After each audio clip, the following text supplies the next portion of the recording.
Hello! Last up on the switches that Zviz has sent over to us is the strawberry milk switches from Deskeys. These are a linear switch manufactured by Deskeys and comes in this really cute milk bottle packaging.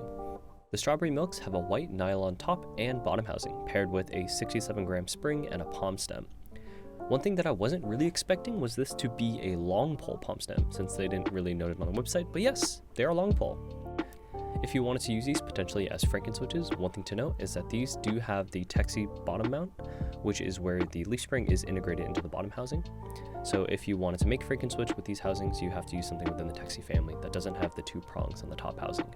My first impressions of these Loobed is that they're a damn smooth switch, on par with like the Deskeys ice candies, so something that Deskeys is doing with their molds is really working out for them. Sound-wise, they're not my particular favorite, but again, that kind of comes down to personal preference.